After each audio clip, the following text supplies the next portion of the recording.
Mount Vesuvius, Italy, by Charles Dickens. A noble mountain pass, with the ruins of a fort on a strong eminence, traditionally called the Fort of Fra Diavolo, the old town of Itri, like a device in pastry, built up almost perpendicularly on a hill and approached by long, steep flights of steps. Beautiful Mola di Gaeta, whose wines, like those of Albano, have degenerated since the days of Horace, or his taste for wine was bad, which is not likely of one who enjoyed it so much and extolled it so well. Another night upon the road at St. Agatha,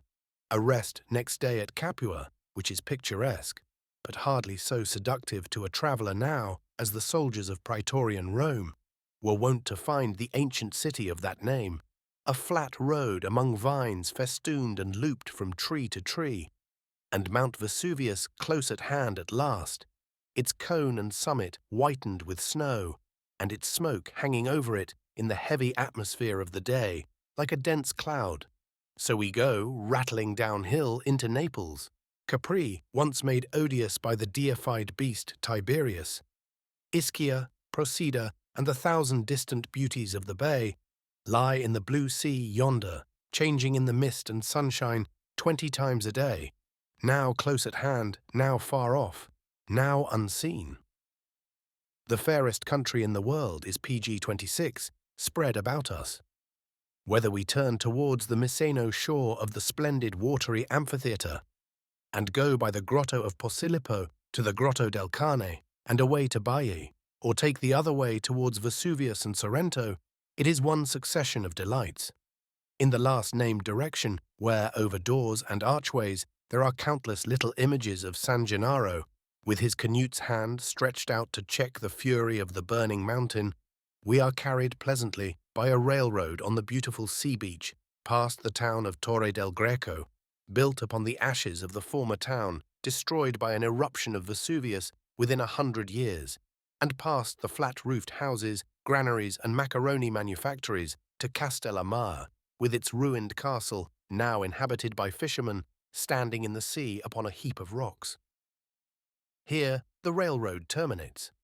but hence we may ride on by an unbroken succession of enchanting bays and beautiful scenery sloping from the highest summit of St. Angelo,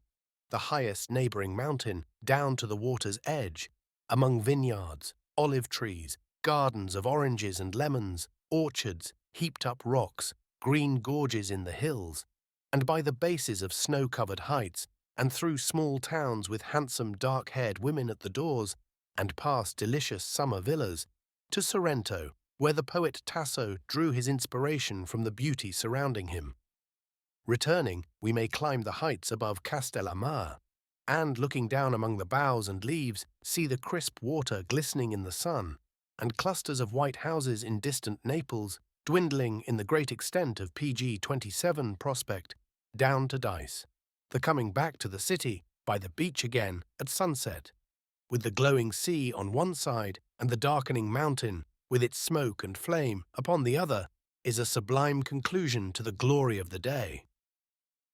Stand at the bottom of the great marketplace of Pompeii, and look up the silent streets, through the ruined temples of Jupiter and Isis, over the broken houses with their inmost sanctuaries open to the day,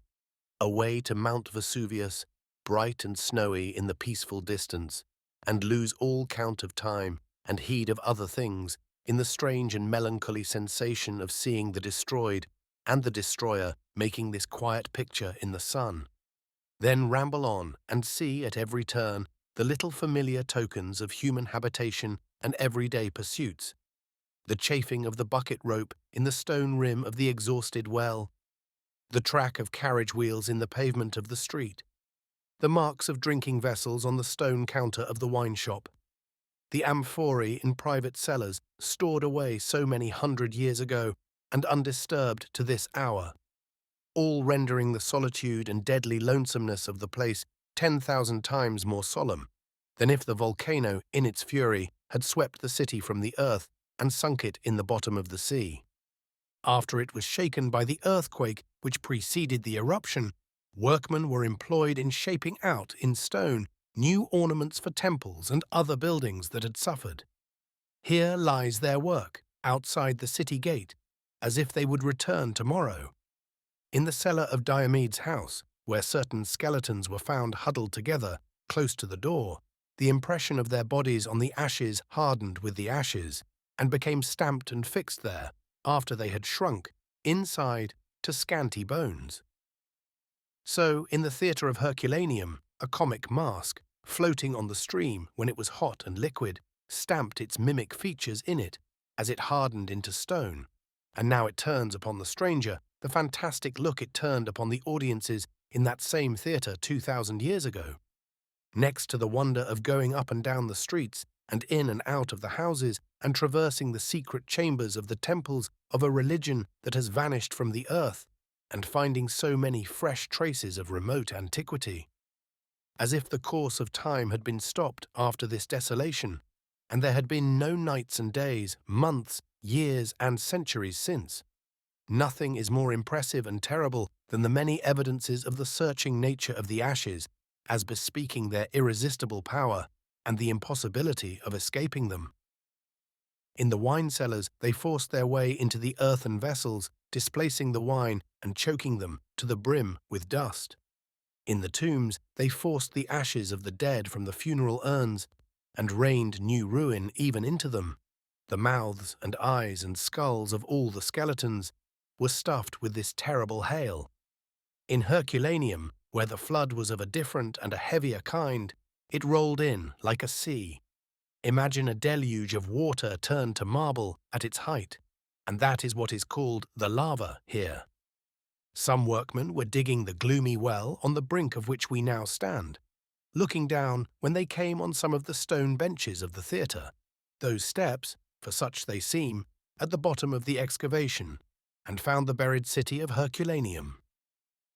Presently, going down, with lighted torches, we are perplexed by great walls of monstrous thickness, rising up between the benches, shutting out the stage, obtruding their shapeless forms in absurd places, confusing the whole plan, and making it a disordered dream. We cannot at first believe or picture to ourselves that this came rolling in and drowned the city, and that all that is not here has been cut away by the axe like solid stone. But this perceived and understood, the horror and oppression of its presence are indescribable. Many of the paintings on the walls in the roofless chambers of both cities, or carefully removed to the museum at Naples, are as fresh and plain as if they had been executed yesterday. Here are subjects of still life as provisions, dead game, bottles, glasses, and the like. Familiar classical stories or mythological fables, always forcibly and plainly told. Conceits of cupids, quarrelling, sporting, working at trades, theatrical rehearsals, poets reading their productions to their friends, inscriptions chalked upon the walls, political squibs, advertisements, rough drawings by schoolboys, everything to people and restore the ancient cities in the fancy of their wandering visitor. Furniture, too, you see, of every kind: lamps, tables, couches, vessels for eating, drinking, and cooking, workmen's tools, surgical instruments, tickets for the theatre, pieces of money, personal ornaments, bunches of keys found clinched in the grasp of skeletons, helmets of guards and warriors, little household bells, yet musical with their old domestic tones. The least among these objects lends its aid to swell the interests of Vesuvius and invest it with a perfect fascination. The looking from either ruined city into the neighboring grounds overgrown with beautiful vines and luxuriant trees, and remembering that house upon house, temple on temple, building after building, and street after street, are still lying underneath the roots of all the quiet cultivation, waiting to be turned up to the light of day, is something so wonderful, so full of mystery, so captivating to the imagination, that one would think it would be paramount and yield to nothing else, to nothing but Vesuvius. But the mountain is the genius of the scene. From every indication of the ruin it has worked, we look again with an absorbing interest to where its smoke is rising up into the sky. It is beyond us as we thread the ruined streets, above us as we stand upon the ruined walls. We follow it through every vista of broken columns, As we wander through the empty courtyards of the houses, and through the garlandings and interlacings of every wanton vine, turning away to Paestum yonder to see the awful structures built, the least aged of them hundreds of years before the birth of Christ, and standing yet erect in lonely majesty upon the wild malaria-blighted plain, we watch Vesuvius as it disappears from the prospect, and watch for it again, on our return, with the same thrill of interest, as the doom and destiny of all this beautiful country, biding its terrible time. It is very warm in the sun on this early spring day when we return from Paestum, but very cold in the shade, insomuch that although we may lunch pleasantly at noon in the open air, by the gate of Pompeii, the neighbouring rivulet supplies thick ice for our wine. But the sun is shining brightly. There is not a cloud or speck of vapour in the whole blue sky, looking down upon the Bay of Naples, and the moon will be at the full tonight. No matter that the snow and ice lie thick upon the summit of Vesuvius, or that we have been on foot all day at Pompeii,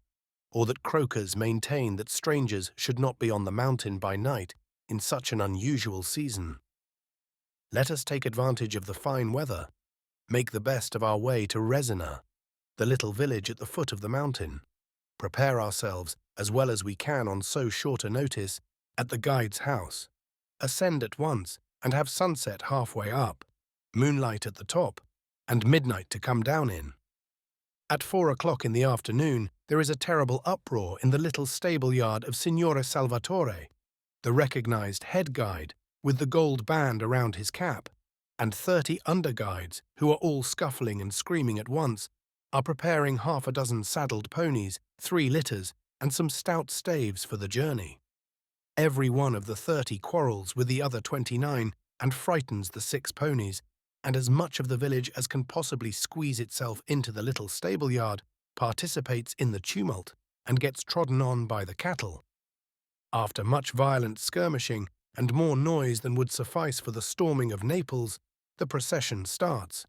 The head guide, who is liberally paid for all the attendance, rides a little in advance of the party. The other 30 guides proceed on foot. 8 go forward with the litters that are to be used by and by, and the remaining 22 beg. We ascend gradually by stony lanes, like rough broad flights of stairs, for some time. At length we leave these, and the vineyards on either side of them, and emerge upon a bleak, bare region, where the lava lies confusedly in enormous rusty masses, as if the earth had been ploughed up by burning thunderbolts. And now we halt to see the sun set, the change that falls upon the dreary region, and on the whole mountain, as its red light fades, and the night comes on, and the unutterable solemnity and dreariness that reign around. Who that has witnessed it can ever forget? It is dark when, after winding for some time over the broken ground, we arrive at the foot of the cone, which is extremely steep, and seems to rise, almost perpendicularly, from the spot where we dismount. The only light is reflected from the snow, deep, hard and white, with which the cone is covered. It is now intensely cold, and the air is piercing. The 31 have brought no torches, knowing that the moon will rise before we reach the top. 2 of the litters are devoted to the 2 ladies, the 3rd to a rather heavy gentleman from Naples, whose hospitality and good nature have attached him to the expedition and determined him to assist in doing the honours of the mountain. The rather heavy gentleman is carried by 15 men, each of the ladies by half a dozen. We who walk make the best use of our staves, and so the whole party begin to labour upward over the snow, as if they were toiling to the summit of an antediluvian 12th cake. We are a long time toiling up, and the head guide looks oddly about him when one of the company, not an Italian, though an habitué of the mountain for many years, whom we will call, for our present purpose, Mr. Pickle of Portici, suggests that as it is freezing hard and the usual footing of ashes is covered by the snow and ice, it will surely be difficult to descend. But the sight of the litters above, tilting up and down and jerking from this side to that, as the bearers continually slip and tumble, diverts our attention, more especially as the whole length of the rather heavy gentleman is, at that moment, presented to us alarmingly foreshortened, with his head downward. The rising of the moon soon afterward revives the flagging spirits of the bearers, stimulating each other with their usual watchword, "Courage, friend, it is to eat macaroni." They press on gallantly for the summit. From tinging the top of the snow above us with a band of light and pouring it in a stream through the valley below, while we have been ascending in the dark, the moon soon lights the whole white mountainside and the broad sea down below, and tiny Naples in the distance, and every village in the country round. The whole prospect is in this lovely state, when we come upon the platform on the mountain top, the region of fire, an exhausted crater formed of great masses of gigantic cinders, like blocks of stone from some tremendous waterfall burned up, from every chink and crevice of which hot, sulphurous smoke is pouring out, while from another conical-shaped hill, the present crater, rising abruptly from this platform at the end, great sheets of fire are streaming forth, reddening the night with flame, blackening it with smoke, and spotting it with red-hot stones and cinders that fly up into the air like feathers and fall down like lead. What words can paint the gloom and grandeur of this scene? The broken ground, the smoke, the sense of suffocation from the sulphur, the fear of falling down through the crevices in the yawning ground, the stopping every now and then for somebody who is missing in the dark, for the dense smoke now obscures the moon, the intolerable noise of the 30 and the hoarse roaring of the mountain,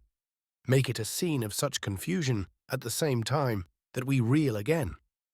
But dragging the ladies through it and across another exhausted crater to the foot of the present volcano,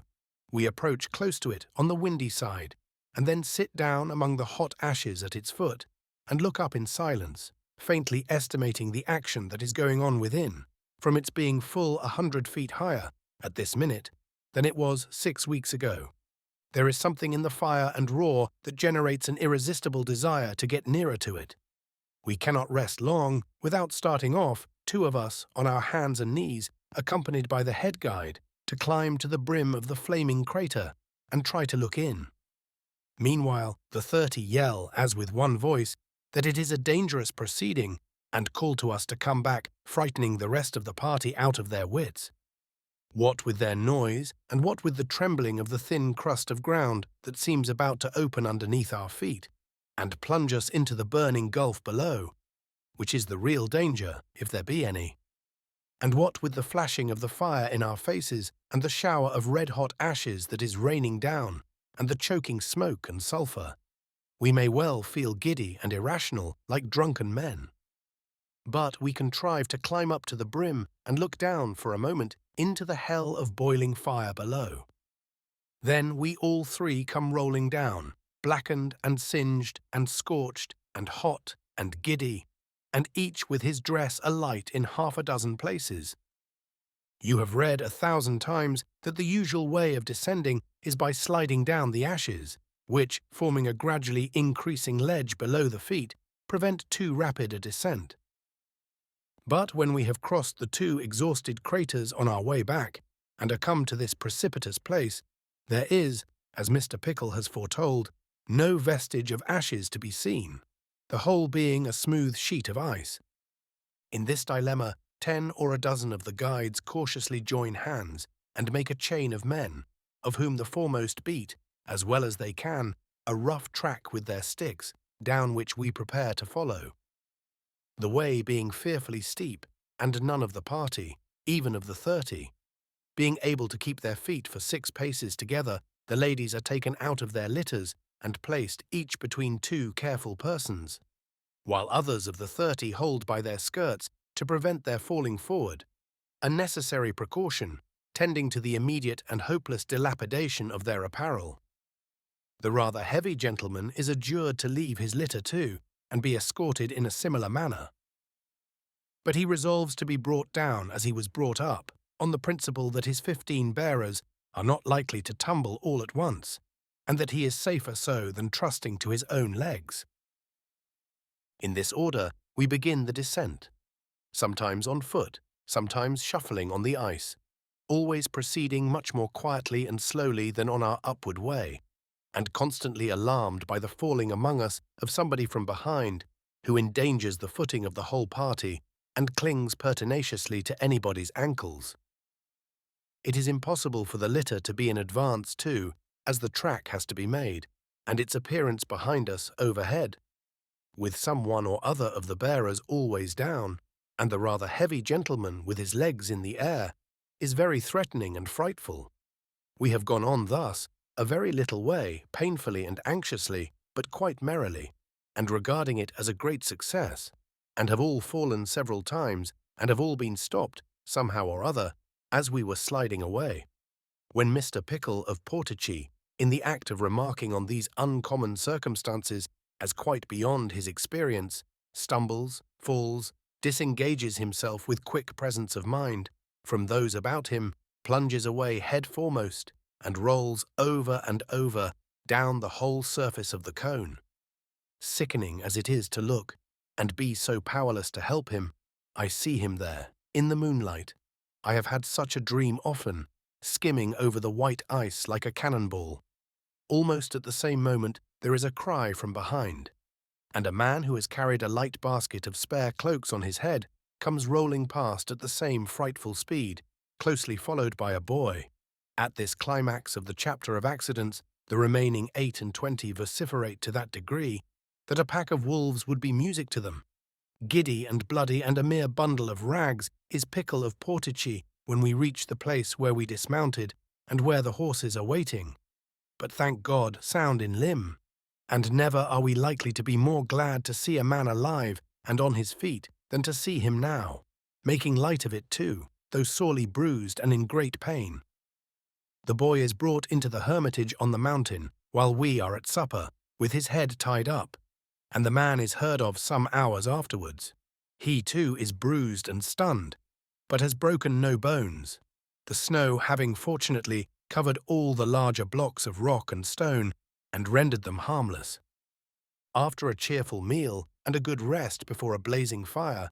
we again take horse and continue our descent to Salvatore's house, very slowly by reason of our bruised friend being hardly able to keep the saddle or endure the pain of motion. Though it is so late at night or early in the morning, all the people of the village are waiting about the little stable-yard when we arrive, and looking up the road by which we are expected. Our appearance is hailed with a great clamour of tongues, and a general sensation, for which in our modesty we are somewhat at a loss to account, until turning into the yard we find that one of a party of French gentlemen, who were on the mountain at the same time, is lying on some straw in the stable with a broken limb, looking like death and suffering great torture, and that we were confidently supposed to have encountered some worse accident. So, well returned and heaven be praised, as the cheerful Vetturino, who has borne us company all the way from Pisa, says with all his heart, and away with his ready horses into sleeping Naples. It wakes again to Policinelli and pickpockets, buffo singers and beggars, rags, puppets, flowers, brightness, dirt, and universal degradation, airing its harlequin suit in the sunshine next day and every day, singing, starving, dancing, gaming on the seashore, and leaving all labour to the burning mountain, which is ever at its work.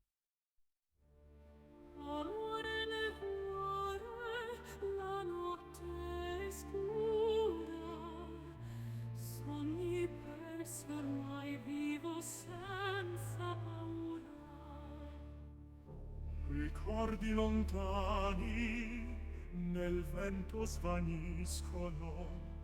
la tristezza canta, silenzio ascolto, lacrime sole, amore tradito, lacrime sole, un angelo ferito,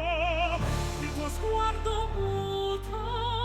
taglia come spada, la luna piange di te soffriva. Un bacio rubato come un fiore appassito, la vita passa lenta, amore è finito.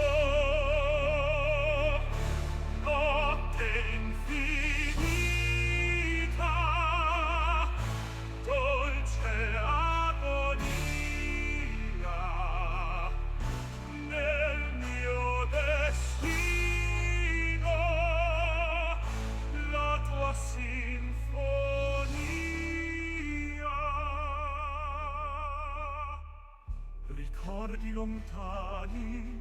nel vento svaniscono.